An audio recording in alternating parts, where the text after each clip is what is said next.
नमस्कार. Fan calling मध्ये मी विशाल पाटील आपल्या सगळ्यांचं स्वागत करतो. फॅन कॉलिंगच्या आजच्या भागात आपल्या सोबत आहे अभिनेत्री मयुरी वाघ. मयुरी, खूप खूप स्वागत तुझं फॅन कॉलिंग मध्ये. Thank you so much. बरं, फॅन्स तुझे जे आहेत त्यांच्याशी तुला गप्पा मारायला मिळणार आहेत तर डायरेक्टली तेही तुला कॉल करतील. मात्र तत्पूर्वी तुझी थोडक्यात ओळख जी त्यांना कदाचित माहीत नसेल ती आपण करून देणार आहोत. तर मयुरी ही सध्या ती फुलराणी या मालिकेतून मंजूच्या भूमिकेतून सगळ्यांचं मनोरंजन करतेय. तर या आधी तिनं शोधलं की सापडतं म्हणणाऱ्या अस्मितानं देखील प्रेक्षकांच्या मनात घर केलेलं होतं. बाल कलाकार म्हणून मयुरीनं रंगभूमीवरती काम केलं, तर मांगल्याचे लेणे या व्यावसायिक नाटकातून देखील तिनं काम केलं. तर भरतनाट्यम विशारद असल्यानं तिनं अनेक वेळा नृत्याविष्कारानं तिच्या चाहत्यांना मंत्रमुग्ध देखील केलेलं आहे. बरं, तुम्ही देखील तुमच्या मनातील प्रश्न मयुरीला थेट विचारू शकता आणि त्यासाठी आमचा टोल फ्री क्रमांकावरती म्हणजेच 1800-1033-043 या टोल फ्री क्रमांकावरती कॉल करून तुमच्याही मनातले प्रश्न जे आहेत ते तुम्ही थेट तिला विचारू शकता. मयुरी, माझ्या मनातला पहिला प्रश्न तुला विचारायचा आहे. एज्युकेशनच्या बाबतीमध्ये ती फुलराणीच्या माध्यमातून तू अवेअरनेस क्रिएट करते, मात्र खऱ्या आयुष्यात तुझं शैक्षणिक आयुष्य कसं गेलेलं होतं? तुला शिक्षणाची गोडी मुळात आहे का? मला कुठे गेले की पहिला प्रश्न हाच विचारतात आणि मला जर माहिती असतं की असा प्रश्न विचारणार तर म्हणजे आय डोंट नो. म्हणजे मला एवढी जशी मंजूला आवड आहे शिक्षणाची तशी तितकीशी पर्सनली मला शिक्षणाची आवड नाहीये. तर माझा भाऊ माझ्यापेक्षा खूप जास्त अभ्यासू आणि खूप जास्त हुशार आहे. मी लहानपणापासूनच डान्स किंवा नाटकं किंवा ह्या सगळ्या इतर करिक्युलर ऍक्टिव्हिटीज मध्ये मी आधीपासूनच जास्त ऍक्टिव्ह होते. पण असंही नव्हतं की अगदीच ढ होते. 80-85च्या रेंजमध्ये आदल्या दिवशी अभ्यास करायचा आणि दुसऱ्या दिवशी पेपर द्यायचा की बास आणि लक्षात राहायचं. हो, एक्झॅक्टली. आणि ह्याचा मला आताही फायदा होतो कारण स्क्रिप्ट एकदा वाचलं की माझं पाठ असतं. सो अभ्यासाच्या बाबतीत तितकीशी मी म्हणजे इंटरेस्ट नव्हता. माझ्या भावाने जेव्हा त्याचं पोस्ट ग्रॅज्युएशन नंतर MBA करायला गेल्यावरती माझा भाऊ हा माझा नेहमीच रोल मॉडेल राहिलेला आहे. माझं एक आयडल आहे की जसं दादा करतो तसं मला करायचं असतं. सो त्याने MBA करायला घेतलं म्हणून मला MBA करायचं होतं. पण नेमकं त्याच वेळी मला पहिल्या सिरियलची ऑफर आली, वचन दिले तू मला स्टार प्रवाहावरती. आणि त्यामुळे मला ते जे काही माझं स्वप्न होतं ते नाही करता आलं. पण मग मी बाय दॅट टाइम शूट करता करता मी एक पार्ट टाइम डिप्लोमा केला PR मध्ये. आणि त्याच्यानंतर मग अभ्यासाला ब्रेक लागला आणि ही गाडी सुरू झाली. बरं, म्हणजे माध्यमांशी तुझा संबंध जो आहे तो आधीपासूनच आहे. त्यातलं थोडं थोडं का होईना मात्र त्याचंही तू प्रशिक्षण घेतलंय. बरं, स्वतः तू नाट्य विशारद आहेस, आपला काइंड ऑफ भरतनाट्यममध्ये विशारद आहेस. मग भरतनाट्यमाची जी आवड होती ती तुला नेमकी कधीपासून लागली आणि कशा प्रकारे, म्हणजे वयाच्या कुठल्या वर्षी तू त्याला खऱ्या अर्थानं सुरुवात केली? खरं तर माझ्या आईला तिच्या लहानपणापासून डान्सची खूप आवड होती. पण तिच्या म्हणजे काही गोष्टींमुळे तिला तेव्हा ते नाही शिकता आलं. तर लहानपणापासून ते आपोआपच मला वाटतं जीन्समधनं माझ्यातही आवड आली आणि मी एक साधारण 4.5 वर्षाची वगैरे होते तेव्हापासून आईने मला डान्स क्लासला घालायला सुरुवात केली. तेव्हा बऱ्याच जणांनी आईला सांगितलं की इतक्या लहान वयात नका पाठवू, बोन्सचा शेप बदलतो आणि असं वगैरे काय काय काय बऱ्याच गोष्टी सांगितल्या.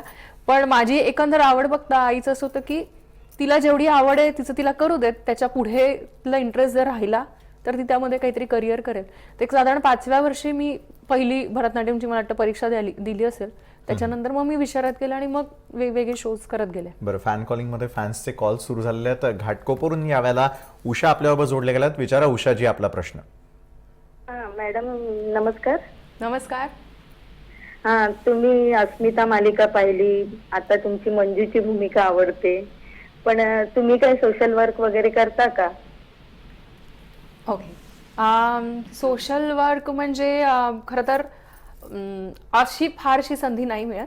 पण मला वाटतं की आपल्या सगळ्यांचीच एक समाजाप्रती काहीतरी जबाबदारी आहे जी आपण यानं त्या पद्धतीनं पूर्ण करू शकतो.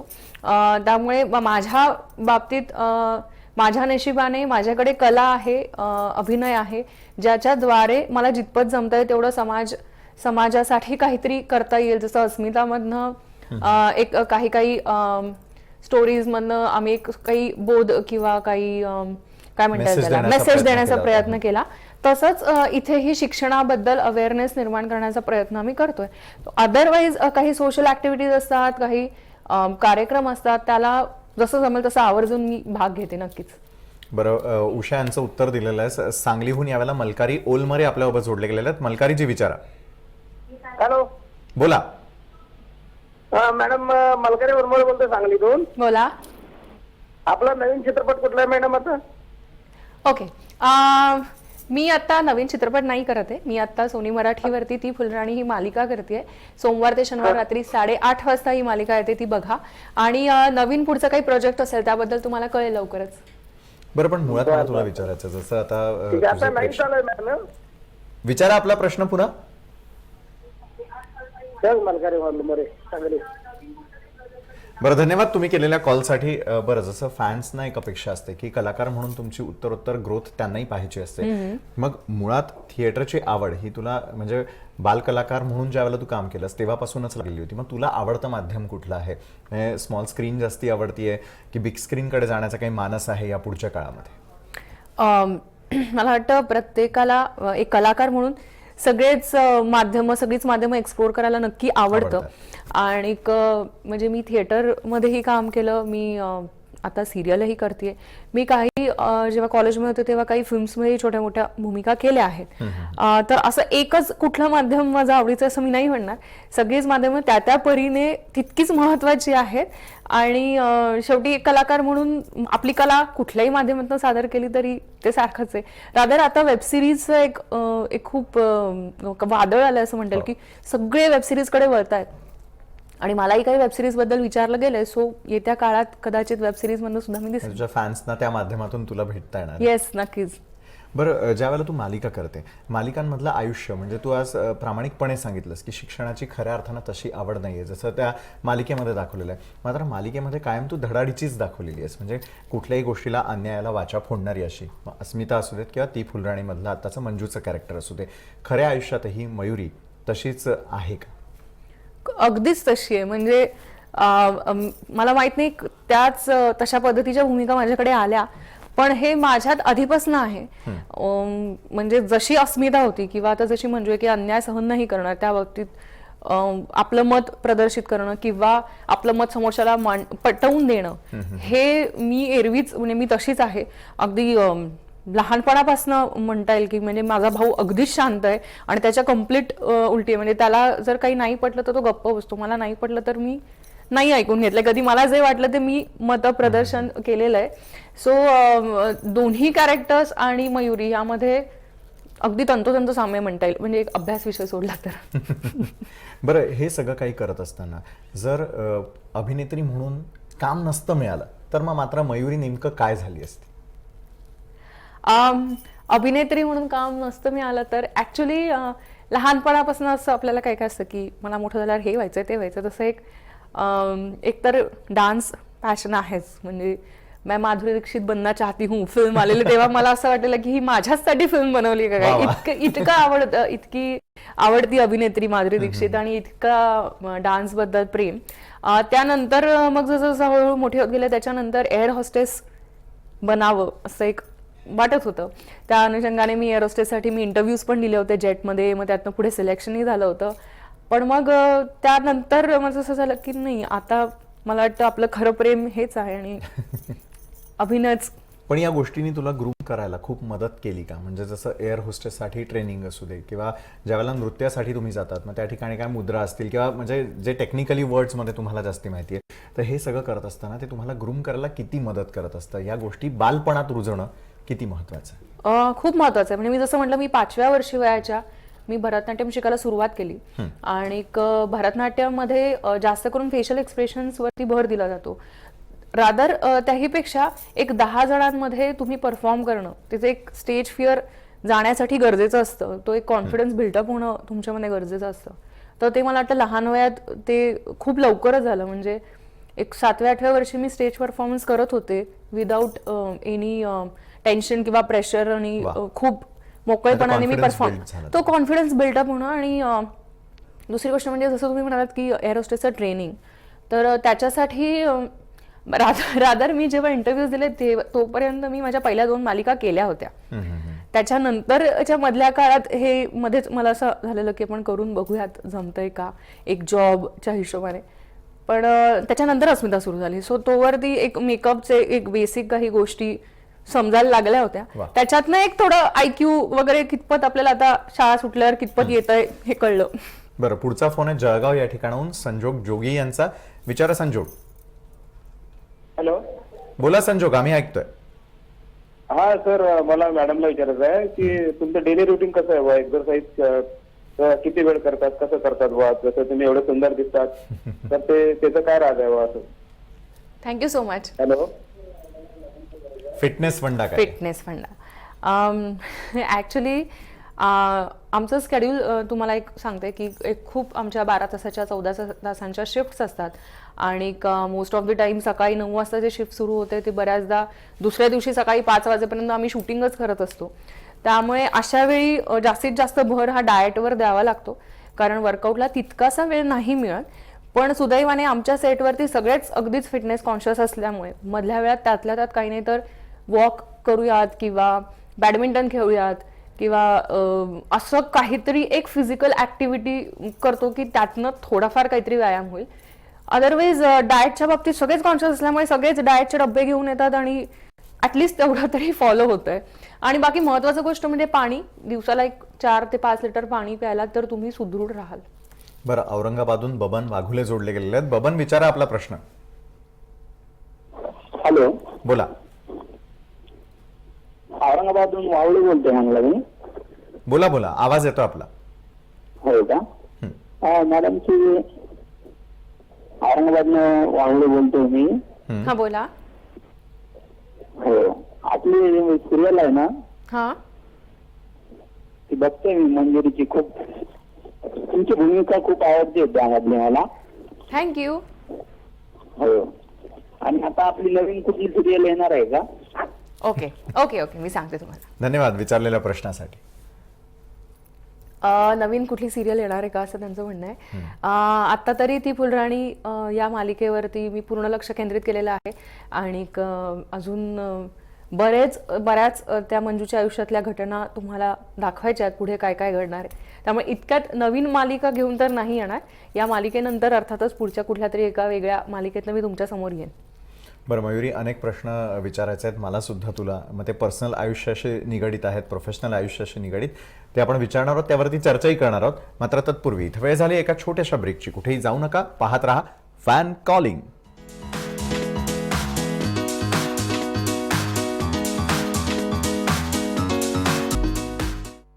ब्रेक नंतर फॅन कॉलिंग मध्ये आपल्या सगळ्यांचं पुन्हा एकदा स्वागत. आणि अभिनेत्री मयुरी वाघ यावेळेला आपल्याबरोबर फॅन कॉलिंग मध्ये. तुम्हालाही प्रश्न विचारायचे असतील तर तुमच्या टीव्ही स्क्रीनवर असलेल्या क्रमांकावरती फोन करून तुम्ही थेट प्रश्न विचारू शकता. बरं मयुरी, ब्रेकवर जाण्याआधी जसं नवीन मालिकेबद्दल विचारलं तसं मला आता जी सुरू मालिका आहे तुमची ती फुलराणी, त्याच्याविषयी मला एक जाणून घ्यावं असं वाटतं. ती फुलराणीमध्ये मंजू कायम एका दबावात वावरताना दिसते. तिला शिक्षणाची ओढ आहे, दुसरीकडे कामांचा ओघही तेवढाच वाढलेला आहे. हे सगळं करत असताना खऱ्या आयुष्यातही ज्यावेळेला तुम्ही सेटवर असता असेच दबावात असता का सगळेजण? अजिबात नाही. म्हणजे अदरवाईज देशमुख काय किंवा मालती देशमुख काय मंजूला इतक्या घालून पाडून बोलतात आणि म्हणजे सगळेच जण, मोनिका, प्रणव, सगळेच जण तिला सतत टोचून बोलत असतात, सतत तिला खूप हीण वागणूक देत असतात. पण खऱ्या आयुष्यात असं अर्थातच नाहीये. आम्ही सगळे खूप छान मित्र आहोत आणि खूप धमाल मस्ती चालू असते सेटवर. म्हणजे बऱ्याचदा असं होतं की माझे आई वडील वगैरे कधी आले चुकून माकून तर त्यांना काही सुचतच नाही. म्हणजे जे ऑनस्क्रीन बघत असतो आणि इथं एक वेगळीच केमिस्ट्री बघायला मिळते त्यांना. आणि रादर इवन कुमार जो मला सेटवरती म्हणजे सीन मध्ये जो मला खूप त्रास देतो, मध्येच काय हात बीत मुरगळतो वगैरे असं सगळं करतो तो, पण तो खऱ्या आयुष्यात आम्ही इतके छान आमचं बॉन्डिंग झालेलं आहे. तर असं अर्थात नाही सगळे सहकलाकार जे तुम्ही एन्जॉय करता त्या ठिकाणी. सांगलीहून अर्जुन सोनवणे यांचा फोन आहे. विचारा अर्जुन. अर्जुन, आपल्या टीव्हीचा आवाज बंद करा आणि थेट प्रश्न विचारा. मॅडमला प्रश्न आहे सर माझा. विचारा. मॅडमचं नवीन सिरियल वगैरे आणि नाटक वगैरे कुठलं आहे ते विचारायचं होतं. बरं, त्याविषयी खरं तर तू उत्तर दिलेलं आहेसच. आत्ताच आई बाबांचा विषय निघालेला होता. तर घरातलं कुणी जे आहे ते या क्षेत्राशी निगडीत आहे का? आणि त्यांच्यासाठी हे क्षेत्र ज्यावेळेला तू निवडलंस त्यावेळेला होकार नकार काय मिळाला? कारण मुलींनी या क्षेत्रात जाऊ नये असं बऱ्याचदा बाहेर म्हटलं जातं. मात्र मयुरीच्या घरातलं वातावरण काय होतं? नाही, आमच्या फॅमिलीमधलं कुणीच या क्षेत्रात म्हणजे दूर दूरपर्यंत काही संबंध नाही या क्षेत्राशी. सगळे आमच्याकडे डॉक्टर्स नाही तर इंजिनियर्स नाही तर MBA आणि खूप शिकलेलं. जसं मी म्हटलं, माझा भाऊही खूप हुशार. मी पहिली या क्षेत्रात येणारी आणि माझ्या घरून मला नेहमीच खूप सपोर्ट मिळाला. आई असो, बाबा असो, भाऊ असो किंवा नंतर लग्न होऊन आलेली वहिनी असो, सगळ्यांनी खूप सपोर्ट केला.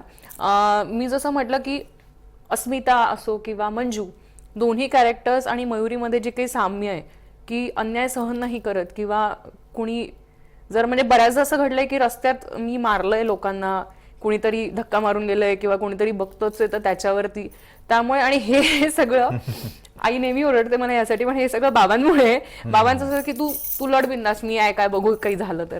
तो त्या सपोर्टमुळे मी नेहमी तसे होते आणि म्हणून आई बाबांना कॉन्फिडन्स होता की उद्या लोक कितीही काहीही बोलू देत, त्यांच्या मुलीवर विश्वास होता. आणि उद्या या इंडस्ट्रीत जर कुणी असं चुकून वाकून असं भेटलंच की काही वाकड्या नजरेने बघणारं किंवा काही बोलणारं, तर त्याला उत्तर द्यायला मी समर्थ आहे, हा कॉन्फिडन्स त्यांना होता.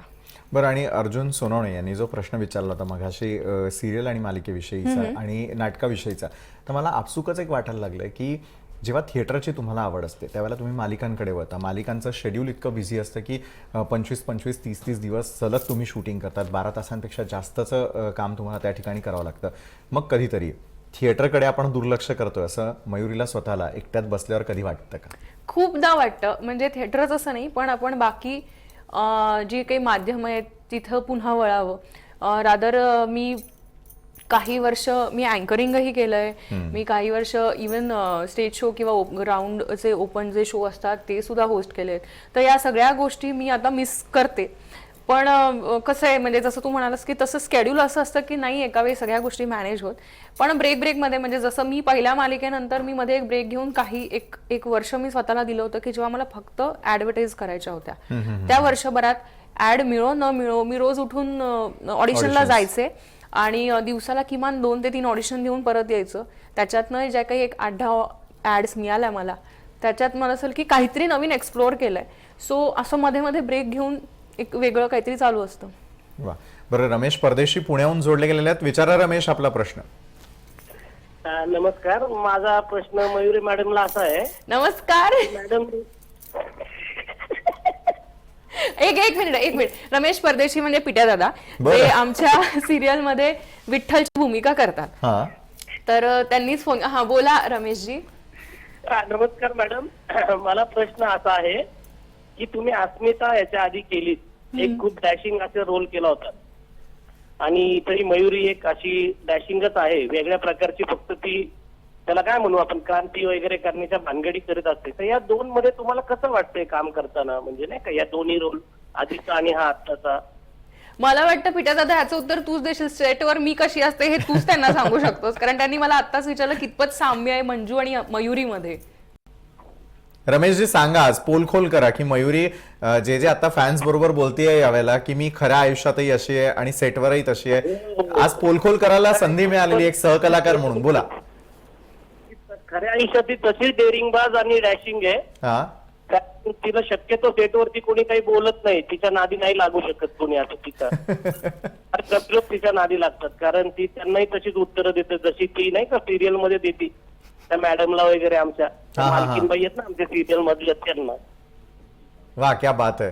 बरं, खूप खूप धन्यवाद, तुम्ही फॅन कॉलिंग मध्ये काम केलं. बरं, सहकलाकारच ज्यावेळेला जसं अप्रिशिएट करतात आणि तूही तेवढी शार्प आहेस की लगेच ओळखला त्यांचा आवाज. हो, नाही, आणि रमेश परदेशी नाव, कारण आम्ही त्याला पिट्या दादा म्हणतो, खूप त्याचं नावच लक्षात राहत नाही. रमेश परदेशी हे त्याचं नाव फक्त फेसबुकवर मला माहिती आहे, अदरवाईज त्याला अख्खं पुणे पिट्या दादा म्हणूनच ओळखतं. तर पण नाही, त्याचा पहिल्या हॅलो मॅडम मध्येच मला कळलं, टोनच कळला त्याचा. बरं, तुझे आवडते आणि नावडते कलाकार कोण आहे तुझ्या आत्ताच्या सेटवरचे? कोणीच नाहीये. मी जसं म्हटलं तसं की आमचा खूप छान ग्रुप जमलाय. एकतर सगळेच कलाकार सहकलाकार जे आहेत ते आहेत पुण्याचे, आणि मी एकमेव मुंबईची असल्यामुळे माझे इतके लाड होतात की त्यांना हे माहितीये की मी एकटी राहते, इथे फॅमिली नाहीये, जवळ कोणी नाहीये. त्यामुळे कधीतरी डब्बेच आण, किंवा आज आता लवकर आवरलंय तर तू घरीच जेवायला चल, किंवा असं एक. आता दिवाळीच्या दिवशी राहता आम्ही शूट करत होतो, मग मी दिवाळीला जो माझा सिरियल मधला भाऊ आहे मनोजचं कॅरेक्टर जो करतो शुभंकर सातव, मग मी त्याच्या घरी गेले होते धनत्रयोदशीला. त्याच्या आईवडिलांनी मला बोलवलं होतं की तू एकटी आहेस आणि दिवाळी आहे तर एकटी घरी थांबू नको. असं एक मला वाटतं की सहकलाकारांपेक्षा एक फॅमिली तिथे झाली आता माझी, त्यामुळे असं नावडतं कुणीच नाहीये. खरोखरच आहे. बरं, प्रभाकर देशमुख आहेत टोहणे या ठिकाणाहून. प्रभाकरजी बोला. हॅलो बोला, हॅलो.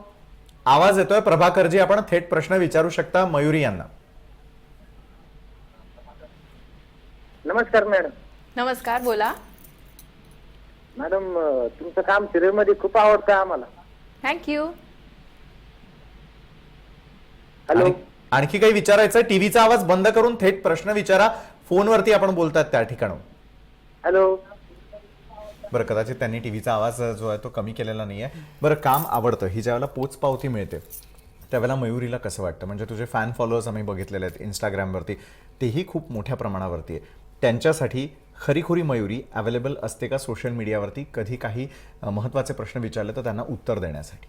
हो, नक्कीच. अर्थातच प्रत्येकाला त्याच्या कामाची जर पावती दिली तर कोणालाही म्हणजे आवडेलच ती गोष्ट, पण आवडण्यापेक्षा रादर ती एक जास्तीची जबाबदारी मला वाटते, कारण त्यांच्या अपेक्षा हळूहळू वाढत जातात आपल्या आवडत्या कलाकाराकडनं. म्हणजे जसं आपलंही होतं की एखादी छान मोठ्या कलाकाराची फिल्म आली की आणखीन काहीतरी छान बघायला मिळेल असं आपल्याला वाटत असतं.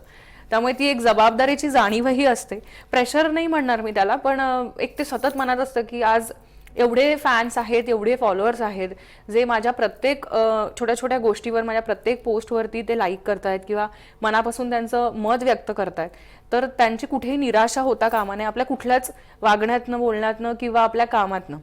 सो ती एक जबाबदारीची जाणीव येतेच. आणि जसं तुम्ही म्हणालात की माझे जे काही सोशल मीडिया आहे, सोशल हँडल्स आहेत कुठलेही असो, ते सगळे मी स्वतः हँडल करते. म्हणजे कोणीच PR किंवा अदरवाईज कोणी मॅनेजर नाही हँडल करत. मी स्वतः त्याच्यावर पोस्ट टाकते किंवा ज्या काही कमेंट्स आहेत त्या वाचते.